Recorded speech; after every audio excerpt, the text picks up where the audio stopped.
Okay, as we talked about last week, you know, some of these verses, are very ominous, and some of them are uplifting. For the Jews, Joel again is writing here to his people, for the Jews, but he's writing about things that are going to be coming, which have not come to pass. I mean, some of these things have not come to pass. Because it says, there's going to be a time when there will be blessing in the nation, because it said the milk and honey will flow. What does that milk and honey represent? Well, that represents God's blessings. There's going to be, a time, though, when the Jews will face war. That's what we read in verse 9. Prepare war. It's the same word used earlier in the book when the prophet instructed the people plagued by locusts to sanctify a fast. Chapter 1, verse 14. And to sanctify the congregation. Chapter 2, verse 16. The fast and the congregation were to be holy. And so here, sanctify war means that the war was to be holy. There is coming a holy war. Now, there is a war against not only God's people, but it is a war that God will fight. Because God doesn't fight. God uses nations to fight against their enemies. But this time, Jesus himself will fight. God will fight. Because there's going to be such a great war. Because the Lord himself is going to be the sole person on one side of the conflict. Well, he's not the sole person, because the Bible says, in Revelation says, he's followed by an army, clothed in white, and horses. If you've never ridden a horse in this world, you will ride one day. We're in the Bible, and it says we're going to be riding. But we don't fight. We don't have to fight. Because Jesus be the one doing the fighting. It's very different from any other war or any other, event in the history and entirety of the world. From the normal conduct and activities of war. This one's different from that. Set apart for God to conduct his own strategy and pursue the activities that he was using. In other words, the defeat of the enemies. They're all linked to his one intention. What he says in verse 12. There I will sit to judge all the nations round about. And, because, of this war, and because the Lord himself is going to be the sole person on one side of the event, it is striking, if not rather strange, to him say he sits down to fight. Sitting is done once everything has been accomplished. Well, he's going to be sitting on a horse. Okay. He's not going to be, sitting on a normal chair. He's not going to be sitting on a throne. He fights the war by riding on a horse, and he comes to this valley. And he calls, in verse 14, the valley of decision, or the valley, really you might translate it, whose decision? First of all, if it's called the valley of decision, whose decision is this valley?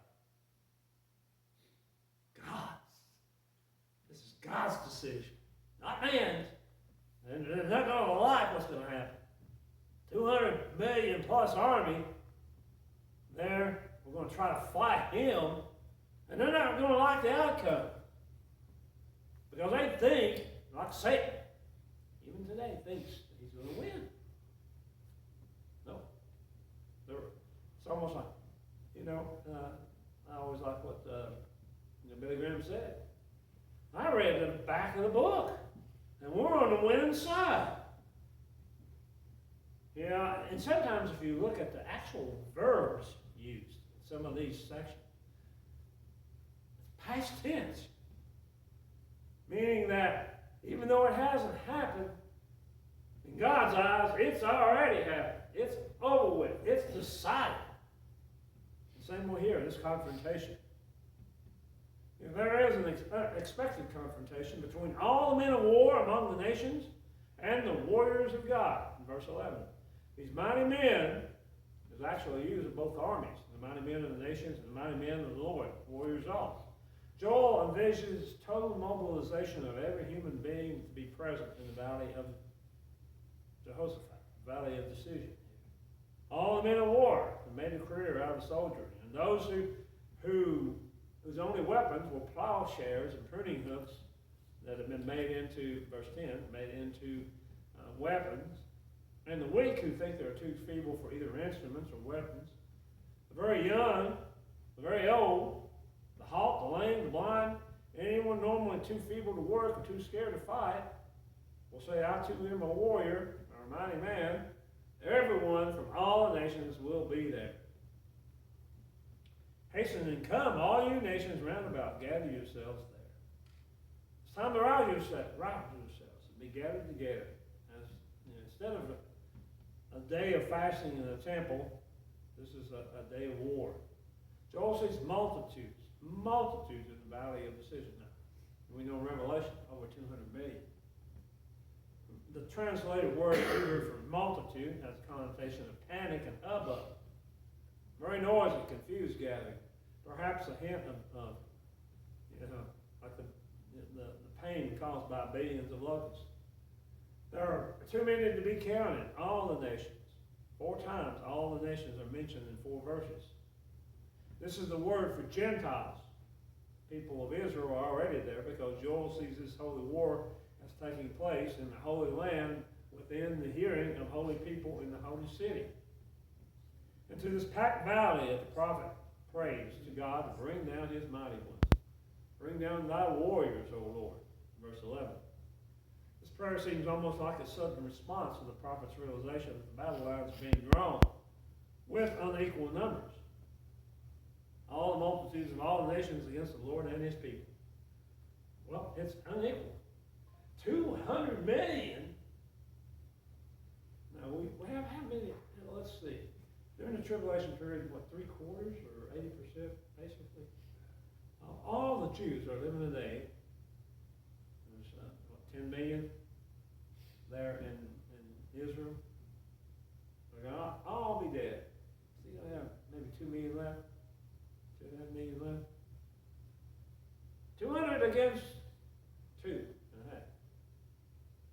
Boy, that's a little bit lopsided. And some of those will have to flee into Petra, flee out of Israel and go down to Petra and during tribulation. Yeah, so Joel is pleading,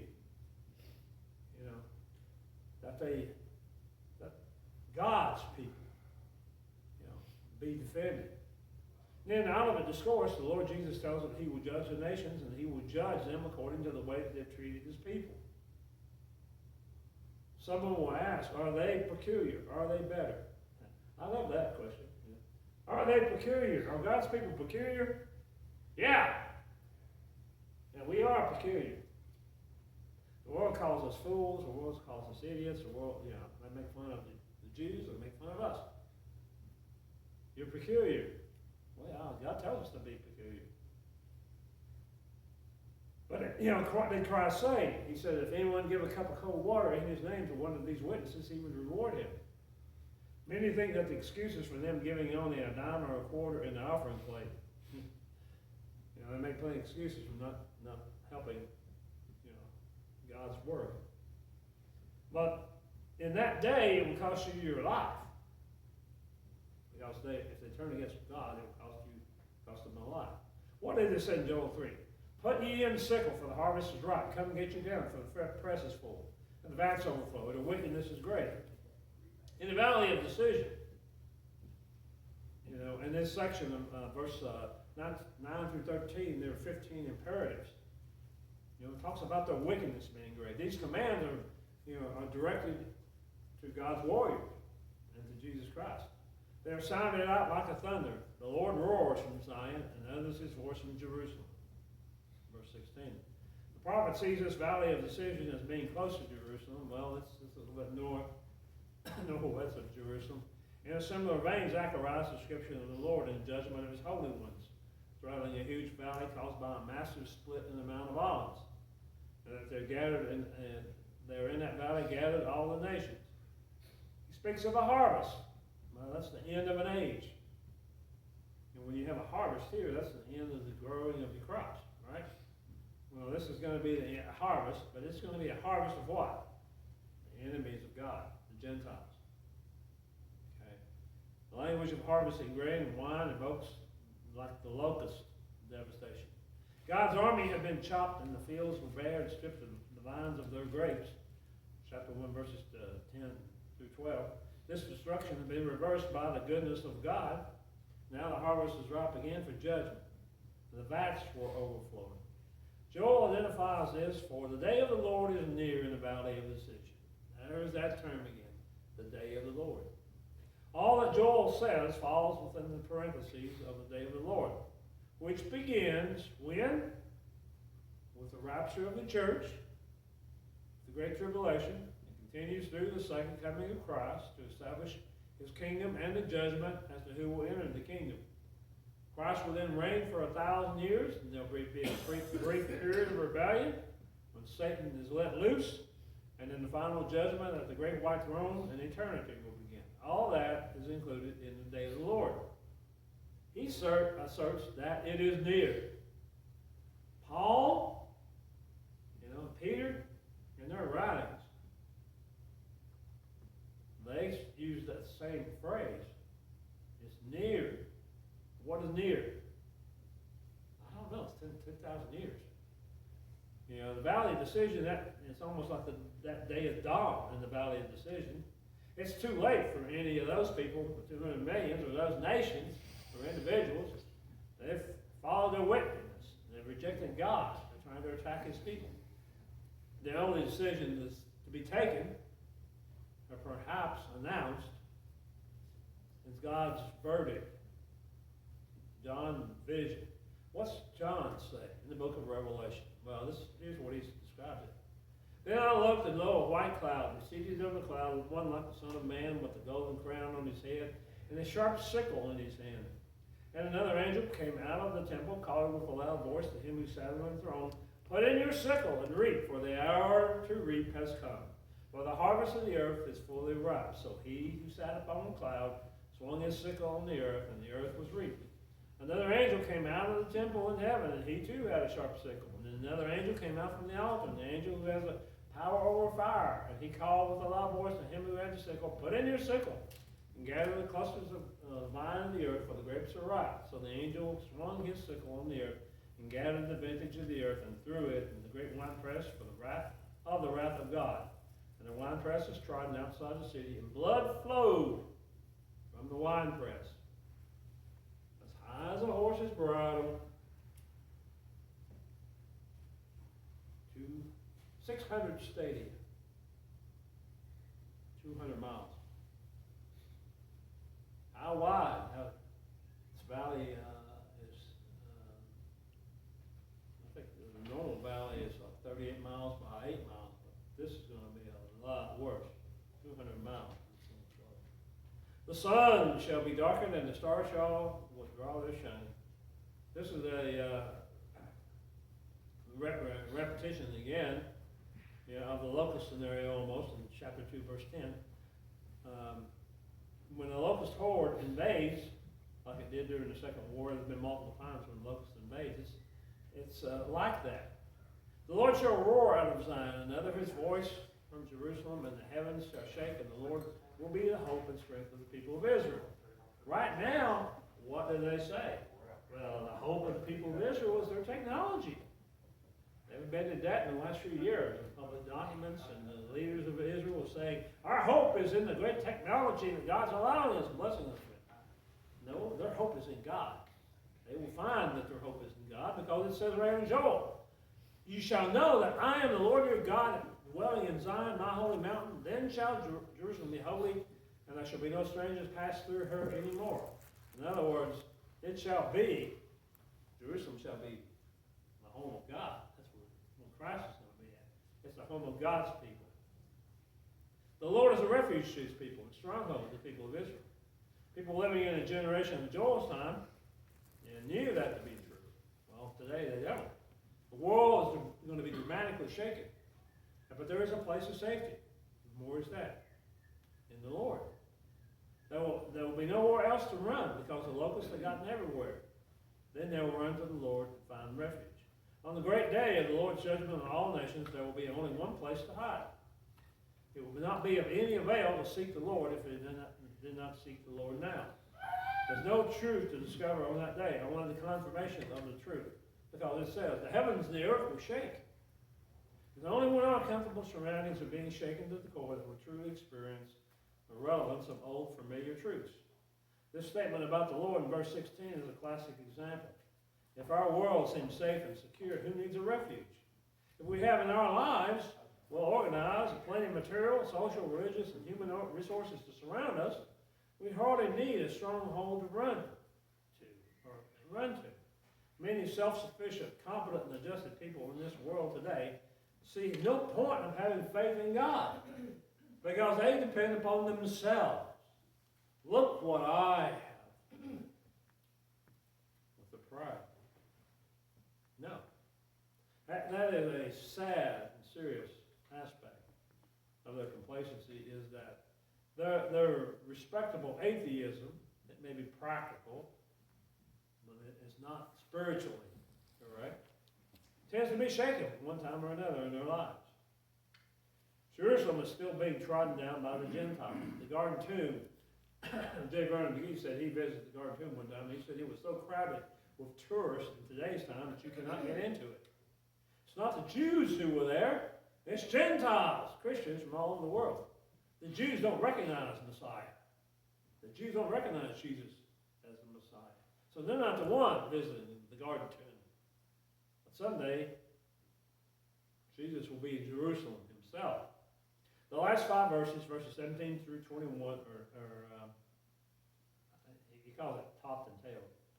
And, for what the prophet and his people, the evidence that the whole objective of the tribulation is to bring the Jews back to him, to Jesus, to the Messiah.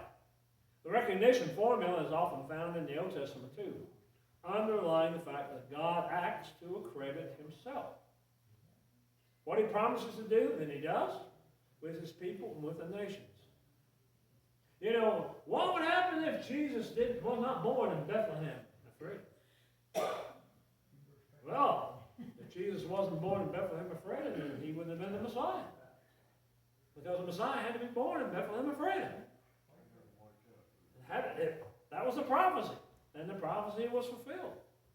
So over and over again, God had promised and delivered, promised and delivered, promised and delivered. And people say, how can you believe in this God which you cannot see? Well, I can read here where he's proven himself multiple times, much less in my life. When and wherever God's people live in the assurance of God's presence, when they know that he is truly his Lord and that he is their God, then that will mean life will be different, because their life will take upon their life will change in 3 ways. Because they will be holy, verse 17. They are satisfied, verse 18. And they are different, verses 19 through 20. We can be satisfied without being holy, and we can be different without being holy, but when God is dynamically in our midst, we cannot but be holy. And that's what brings satisfaction and makes a difference. Now the time of the kingdom, and it shall come to pass that the mountains shall drop new wine, hills shall flow with milk, rivers of Judah shall flow with water, mountains fall off from the house of the Lord, and shall water the valley of Shittim. That is the day of the Lord. The mountains shall drop down new wine. Holiness leads to deep satisfaction. The abundance of wine, milk, and water. The wine will be sweet, not bitter. It will be oozing out of the grapes, as though the mountains slopes with the vineyards were dripping. The superabundance surpasses the years of blessing, following the restorative work of God after the locust plague. In other words, after the defeat, after all the famines and the locusts and the plagues and all the wars and all these other things, there will be a superabundance. Well, there's going to be in the millennial kingdom, superabundance. The true source of all this superabundance is made very plain. A fountain shall come forth from the house of the Lord and water the valley. The spring of water is seen to be a supernatural provision. A fountain shall come forth and water the valley. Egypt shall be a desolation. Edom shall be a desolate. In other words, The third characteristic of the people of God is that by their holiness, the presence of God supplies, everyone else will be utterly different. You're typified by Egypt and Edom. The Egyptians and the Edomites are singled out for the violence done to Judah because they shed innocent blood. Both will be destroyed, devastated, and depopulated. Egypt shall become a desolation, and Egypt a desolate wilderness. Again, this is not contrast to what it is right now, because you have the Nile Valley. You got the Nile Valley being massive fertility area of Egypt. But Judah shall dwell forever in Jerusalem for generation to generation, for I will cleanse the blood that I have not cleansed. For the Lord dwelleth in Zion. The Lord has not yet moved in their behalf, but he will someday. For the Lord dwelleth in Zion. He doesn't dwell in Jerusalem today. He doesn't dwell in Zion today. Jerusalem today is pagan and heathen as any city in the world. It really is. You know. But the day will come when the Lord will dwell there. When we see all these things fulfilled, how are we going to see it? Well, we need to see Christ himself being there. That's what we say. All these things are going to be fulfilled. But that's not what we see him today. He's at God's right hand. It should be our prayer that we might be continually conscious of him and know the reality of his presence. He says, I will avenge their blood.